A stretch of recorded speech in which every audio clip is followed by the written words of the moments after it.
So the glider is a buoyancy-driven device, much like the Apex float. The big difference between the float and the glider is that the float is going to go down to its 2,000 meters, sit there, come up, download data on a, say, 10-day cycle. And that's going to kind of get the big picture in the oceans. We're going to come back with the glider and fill in those gaps. We want to get the stuff that's in between that we can't get. We want to have direct control over what's happening. So what the glider does is, in the front here, if I take this off, we might be able to see in there, Doug. Well, it's blocked by our release here. Inside here is a piston, and that piston is in a cylinder, and that piston moves back and forth. There's a motor inside here that's connected to a single-stroke lead screw. That motor turns, spins that lead screw, and pushes that piston back and forth. So we want to become neutrally buoyant for our target water. In order to do that, we're going to put this piston in its zero position, which is half of its throw from all the way back to all the way forward.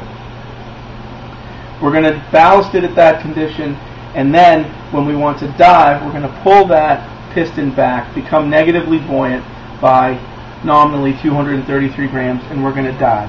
The glider's been designed to dive at an angle of 26 degrees, so that dive angle is going to give us forward motion through the water. We can adjust our pitch by adjusting what we have inside as a pitch battery. That acts as our vernier. If we don't achieve our pitch angle, we can adjust that pitch battery. The mass of that pitch battery is about 10 kilograms. We can move that and adjust our pitch accordingly. While the glider is underwater, it dead reckons from where it was at the surface to where it is going. You may ask, how does it know where it's going? Well, in the fin here, in the tail, we have a GPS antenna.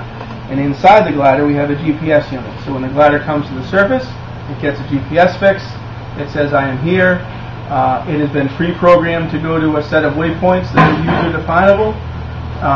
And it just calculates what its course and speed is going to be to the next waypoint and says, okay, it's going to take me 8 hours to get to the next waypoint. It'll dive, get reckon to that point, 8 hours later come to the surface, tell you that it's hit its waypoint, and then recalculate where it's going for the next leg. Okay. Notice, can you explain a little bit about this weight sticking out the back here? Sure can. This weight here is the emergency ejection weight. So in a worst case scenario, if something catastrophic happened to the glider and it's unable to come to the surface, hard-wired to the board is a timeout at 14 hours that if all else fails in 14 hours, or 16 hours rather, this main board is going to burn a burn wire that's connected to this ejection weight. There's a spring compressed inside a tube here. When that burn wire burns, that weight's going to shoot out. That weight weighs approximately 475 grams, making the glider instantly buoyant, and up she's going to come to the surface. Okay.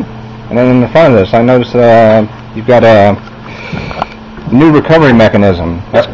Haven't seen that before. So this recovery works similar to the burn wire, to the ejection weight, where we have a burn wire and a spring compressed inside this spool.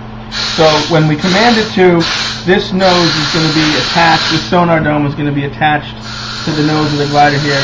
There's a piece of syntactic foam in there to make this float. So when we burn that, the spring shoots all of this out, the spool unspools, drops away, and we're left with a free-floating nose connected to the glider by a piece of spectral line. At that point, the ship, vessel, small boat can pull up alongside the glider or near the glider, get a grappling hook or boat hook across, grab the line, get this in their hand, and then we'll be able to recover the glider. Perfect. Okay, so this one's got the recovery mechanism on it. It's got a flow-through CTD, and I guess on the new G2s you're talking about you're going to be bumping those up to a pump CTD system, right? That's correct.